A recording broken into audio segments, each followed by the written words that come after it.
Congress party అధికారంలోకి వచ్చిందనుకోర్రి మీకు ఇప్పుడు కేసీఆర్ కళ్యాణ లక్ష్మి పథకం కింద ₹1,00,000 ఇస్తాండు కదా, ఆ ₹1,00,000తో పాటు తులం బంగారం కూడా ఇస్తాము అన్నారు కాంగ్రెస్ పార్టీ నాయకులు. ఇవాళ ఏమంటారు, తులం బంగారం హామీ ఇచ్చిన రోజు దాని పైసలు తక్కువ ఉండే, ఇవాళ బంగారం రేటు పెరిగింది కదా, మళ్ళీ ఏం నుంచి ఇవ్వాలి అంటారు. మరి ఇవాళ తెలంగాణ సమాజం ఏమడుగుతుందంటే, మీకు హామీ ఇచ్చిన రోజు తెలియదా? 50,000 మీరు హామీ ఇచ్చిన రోజు నుంచి దిగిపోయే 5 ఏళ్ల వరకు 50,000 తులం బంగారం ఉంటుంది అని ఇచ్చిర్రా మీరు? లేకపోతే జనాలు అమాయకులు కదా, మనం ఏం చెప్తే అది నడుస్తుంది, ఇవాళ చెప్దాము, చెప్పి ఓట్లు వేయించుకుందాము, ఓట్లు వేయించుకున్న తర్వాత మనం ఇచ్చినా ఇవ్వకపోయినా అడిగేది ఎవరు? అడిగితే కనుక పెరిగింది కదా, మరి మేము ఏం చేయమంటారు అని తప్పించుకుందాము అనుకున్నారా?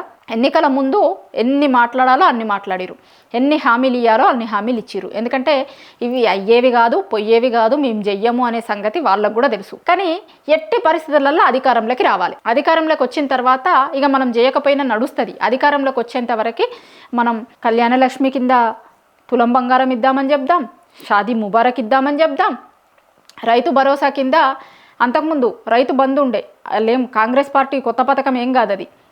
రైతు బంధు కింద కేసీఆర్ అంతకుముందు ఎకరానికి 5,000 చొప్పున 2 టర్మ్లకి 5,000, 10,000, సంవత్సరానికి 10,000 రైతు బంధు అని పెట్టుబడి సాయం కింద రైతులకు ఇస్తుండే. అయితే వీళ్ళేమన్నారు, బిచ్చమేషన్ లెక్క రైతులకి 10,000 ఇస్తాండు, మేము అధికారంలోకి వస్తే 15,000 ఇస్తాము అని అన్నారు. టర్ముకి 7,500 చొప్పున 2 సార్లు కలిపి 15,000 ఇస్తాము అన్నారు. 15,000 ఇవ్వడంతో పాటు ఏం చేస్తారు, కేసీఆర్ రైతులకు మాత్రమే ఇస్తుండు, మేము రైతు కూలీలకు ఇస్తాం, వ్యవసాయ కూలీలకు ఇస్తాము అని అన్నారు. రైతులు నమ్మిరు. ఈ మాటలు చెప్పేది కాంగ్రెస్ పార్టీలో ఉన్న ఇక్కడున్న నాయకులతో పాటు వాళ్ళ అగ్రనాయకులు కూడా చెప్పిరి. రాహుల్ గాంధీ గారు చెప్పిరి, ప్రియాంక గాంధీ గారు చెప్పిరి. ఏమనుకున్నారు వీళ్ళు, నిజమేనేమో, మాకు ఇప్పుడు వచ్చే పైసలతోని ఇంకెక్కువనే పైసలు వస్తున్నాయి కదా. ఇప్పుడు మనిషికి ఆశ ఉంటుంది, ఎవరికైనా ఆశాజీవి కదా మనిషి. ఇప్పుడు వస్తున్నాయి, మంచిగానే వస్తున్నాయి, ఇంకా ఎక్కువ ఇస్తా అంటారు కదా వాళ్ళు, సరే వేద్దాం ఇంకా ఎక్కువ వస్తాయి కదా అనుకున్నారు. వాళ్ళకి అర్థమవటానికి ఎక్కువ రోజులు ఏం పట్టలే, 2 ఏళ్ళు కూడా కాలే. కాంగ్రెస్ మొత్తం అందరికీ దోకా ఇచ్చింది. మహిళలకు ఇస్తామన్న 2,500 ఇయ్యలే. రైతు బంధు, రైతు భరోసా వీళ్ళు పెట్టుకున్న పేరు. రైతు భరోసా కథ ఏందో మనం కళ్ళ ముందు చూస్తూనే ఉన్నాం. 7,500 ఇస్తాము, 15,000 ఇస్తాము అన్నారు. 2 టర్ములు ఎగ్గొట్టిరు. 3వ టర్మ్లో ఎంతమందికి వేసిర్రు లెక్కలేదు. మొత్తం టర్మ్లన్నీ ఎగ్గొట్టుకుంటూ వచ్చిర్రు. ఎకరాకి 2 ఎకరాలకు ఇచ్చిర్రు, ఆ వ్యవసాయ కూలీలకు ఇచ్చింది లేదు. అదేంది అంటే, మేము ఎట్లా తీయాలో వ్యవసాయ కూలీలను అర్థమైతే లేదు, వాళ్ళకి ఇస్తే వీళ్ళు లొల్లి పెడతారు, వీళ్ళకి ఇస్తే వాళ్ళకి ఇయ్యలేము అని ఆ వ్యవసాయ శాఖ మంత్రి అంటాడు. అట్లా ఇక రైతు భరోసా కథ ఏందో నాకంటే ఎక్కువ చూస్తున్న రైతులకు తెలుసు. ఇవాళ ఆడబిడ్డలకి కూడా ఇక మెల్లగా మేము ఇచ్చేటట్టుగా అనిపిస్తలేదు అనేది చెప్పారు. ఇది ఎంత, ఇప్పుడు ఊర్లల్లో ఆడబిడ్డలందరూ నమ్మిర్రు, మీరు ఇస్తారేమో, చెప్పిర్రు కదా, చేస్తారేమో, తులం బంగారం వస్తుంది కదా, బిడ్డ పెండ్లికి వస్తుంది, బిడ్డకు పెండ్లి చేసినప్పుడు ఓ తులం బంగారం పెట్టినాము అన్న లెక్క ఉంటుంది. ఏం లేనోళ్ళైనా సరే ఊర్లల్లో బిడ్డ పెళ్లి చేస్తే కనీసం ఓ తులం బంగారం పెట్టుకుందాం అనుకుంటారు. అయితే ఆ తులం బంగారం కూడా ఇచ్చడానికి వీలు కానోళ్ళు, పేదోళ్ళు, ప్రభుత్వం ఇస్తుంది కదా, ఆ బంగారాన్ని బిడ్డకు తులం బంగారం ఇద్దాము అని అనుకున్నారు. వీళ్ళు చెప్పారు కదా ఇస్తారేమో అని అనుకున్నారు. ఇంకా మస్తు మాటలు చెప్పారు వీళ్ళు, ఇందిరమ్మ రాజ్యము అది ఇది అని చెప్పేసరికి ఇస్తారేమో. గింత నమ్మించి మోసం చేస్తారా? గింత మోసం ఉంటుందా? సరే రాజకీయ పార్టీలు హామీలు ఇస్తారు, అన్నీ చేస్తారు, కానీ మరీ గింత పచ్చి మోసం చేస్తారు అనుకొని జనాలు ఎక్స్పెక్ట్ చేయలే. ₹1,00,000 అప్పర్రాకు వస్తున్నాయి పాపం మంచిగా. ఆ ₹1,00,000తో ఇంకా తులం బంగారం కూడా వస్తుంది కదా అని ఆశపడ్డారు పాపం. ఆశపడ్డ తర్వాత ఇవాళ ఏమైంది, ₹1,00,000 పోయినాయి, తులం బంగారం పోయింది. ఇక నిన్నటితోని చాలా క్లారిటీ వచ్చినట్టు. నిన్న ఓ ఛానల్ ఇంటర్వ్యూలో మంత్రి పొన్నం ప్రభాకర్ ఏం చెప్తాడు అంటే, మేము హామీ ఇచ్చిన రోజు తక్కువ పైసలు ఉండే, ఇవాళ ఎక్కువ పైసలు అయినాయి కాబట్టి ఇక ఇచ్చేటట్టు లేము అన్న లెక్క చెప్పిండు. గుర్తుంచుకోరు, తెలంగాణలో ఉన్న జనం అందరూ కూడా ఒకటి ఏం గుర్తుంచుకోరు అంటే, ఇంకా కాంగ్రెస్ పార్టీ తులం బంగారం ఇయ్యదు, వాళ్ళు ఇచ్చే ముచ్చట కాదు. ఆల్రెడీ సీఎం రేవంత్ రెడ్డి గారు చెప్తూనే ఉన్నారు కదా, ఆ రోజు ఏమన్నారు, పథకాలు ఎగ్గొట్టడానికే వీళ్ళు ఇయ్యాలంటే పొన్నం చెప్పిండు.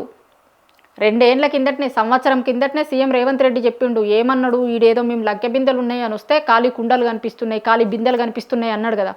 ఎందుకు అంటే మేము ఏమి ఇయ్యము అని చెప్పేటందుకే. అది వాళ్ళు ఏమిచ్చే ఉద్దేశం లేదు వాళ్ళకి. అధికారంలోకి రావాలి ఏదన్నా చెప్పి, అధికారంలోకి వచ్చిన తర్వాత ఏముంది అనుకున్నారు.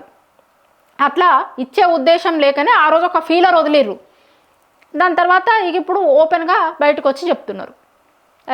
ఇప్పుడు వాళ్ళ వ్యవసాయ శాఖ మంత్రి గతంలో రైతు భరోసా విషయంలో మాట్లాడలే, రుణమాఫీ విషయంలో మాట్లాడలే, మేము ఇస్తాం అనుకున్నాం అందరికీ కానీ ఇయ్యలేదు, తప్పు జరిగింది అనేది గతంలో ఆయన మాట్లాడిండు. అట్లా ఇప్పుడు ఇది ఇంకా రేపు పొద్దున ఏం చేస్తారంటే, ఇప్పుడు ఇందిరమ్మ ఇండ్లు కట్టిస్తామని చెప్పారు కదా, మళ్ళీ దానికి కూడా చూడరు మీరు. రేపు పొద్దున ఈ మాట కూడా వినాల్సి వస్తుంది. నేను ఇప్పుడే చెప్తున్నా, రేపు పొద్దున ఈ మాట విన్నప్పుడు గుర్తుంచుకోరు ఈ మాటను. రేపు పొద్దున ఇందిరమ్మ ఇండ్ల విషయంలో ఏం చెప్తారు అంటే, మేము హామీ ఇచ్చిన రోజు ఇటుకల రేట్లు తక్కువ ఉండే, ఇసుక రేటు తక్కువ ఉండే, సిమెంట్ రేటు తక్కువ ఉండే, ఇవాళ వీటి రేట్లు పెరిగినాయి కదా కాబట్టి మేము కట్టియలేకపోతున్నామని చెప్తారు. మీరు ఇనుర్రి, ఇవాళ మొదలైంది, ఇది షురూ చేసిర్రు, లాస్ట్ది కాదు. ఇక ఒక్కొక్క పథకంకి గిదే, ఒక మంత్రి ఒకటి చెప్తాడు, ఇంకో మంత్రి ఇంకొకటి చెప్తాడు, ముఖ్యమంత్రి ఇంకోటి చెప్తాడు, ఒక్కొక్కరు ఇక పథకాలు క్యాన్సిల్ చేసుడు, గిదే ముచ్చట్లు చెప్తారు. మరి పైసలన్నీ ఏం చేస్తుర్రు? ఇప్పుడు ప్రభుత్వం దగ్గర పైసలు లేవన్న లెక్క మాట్లాడుతురు కదా, మరి అప్పులు తీసుకొస్తురు కదా, లక్షల కోట్ల అప్పులు తీసుకొస్తురు కదా. రెండేండ్లల్లా ఎన్ని కోట్ల అప్పు చేసిర్రు మీరు? మరి ఆ పైసలన్నీ ఏం చేస్తుర్రు? జనాలకేమన్నా ఒక్క పథకం మీద పైసలు ఏమన్నా ఖర్చు పెట్టిరా మీరు? ఖర్చు పెట్టలే. ఒక్క కొత్త పథకం అన్న పెట్టిరా? పెట్టలే. ఒక్క తట్టెడు మట్టి తీసిరా? ఒక్క ప్రాజెక్టు కట్టిరా? కట్టలే. మరి పైసలన్నీ ఏడికి పోయినట్టు? ఇప్పుడు 50,000 ఉన్నది ఇవాళ ₹1,00,000 చిల్లరైంది అంటారు కదా, మరి ఖజానాకు వస్తున్న పైసలన్నీ ఏడికి పోతున్నాయి? మీరు ఒక్క పథకం స్టార్ట్ చేయలే, పాత పథకాలు కంటిన్యూ చేస్తలేరు, పెన్షన్లు పెంచుతామన్నారు, దాని సంగతి ఏందో చూస్తూనే ఉన్నాం. మరి దేనికోసమని మీరు ఇప్పుడు పైసలు తీసుకొచ్చిన పైసలన్నీ ఏడ ఖర్చు పెడుతున్నారు? ఏమవుతున్నాయి? ఇప్పుడు నిన్నగాక మొన్న ఎకరం 100 కోట్లు 200 కోట్లు పోయింది రాయదుర్గంలో. ఇక ఇయ్యాల రేపో మళ్ళీ ఇంకా కొన్ని వేలం వేస్తారట, భూముల వేలం వేస్తున్నారు కదా. మరి ఆ పైసలన్నీ ఏడికి పోతున్నాయి? భూములు వేలమేయబడితే ఒక దిక్కు, ఇంకో దిక్కు అప్పులు తీసుకురాబడితే, మరి ఆ పైసలన్నీ ఏడికి పోతున్నాయి? పేదోళ్ళకి ఇచ్చే పథకాల విషయంలో మాత్రం పైసలు పెరిగినాయి, రేట్లు పెరిగినాయి, మేము ఇయ్యలేకపోతున్నాము అని అంటున్నారు కదా. మరి ఆ పైసలన్నీ ఏడికి పోతున్నాయి? దేనికోసం ఖర్చు పెడుతుర్రు? జనాలకే కదా మీరు జవాబుదారీగా ఉండాలి. ప్రభుత్వాలు జవాబుదారీగా జనాలకే ఉండాలి. మీరు జనాలు ఓట్లేస్తే మీరు గెలిచి ఇలా ప్రభుత్వంలో ఉన్నారు, జనాలకి సమాధానం చెప్పాలి మీరు ఇవన్నీ ఏం చేస్తున్నారు, ఎట్లయితున్నాయి అని.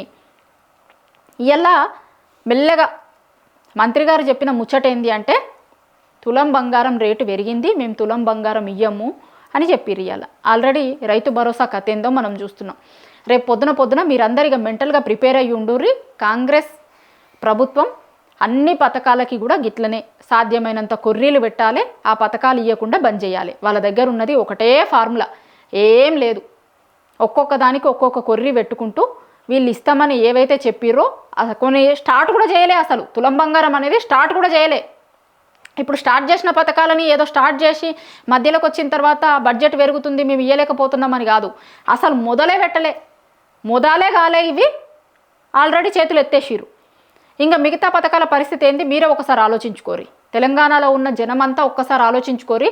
మరీ ముఖ్యంగా జూబ్లీ హిల్స్లో ఉన్న ఓటర్లు ఒక్కసారి గుర్తుంచుకోర్రి. మీరు ఓటేసే ముందు ఒక్కసారి గుర్తుంచుకోర్రి. మీకు కళ్యాణ లక్ష్మి కింద ₹1,00,000 తులం బంగారం కల్లా రాదు.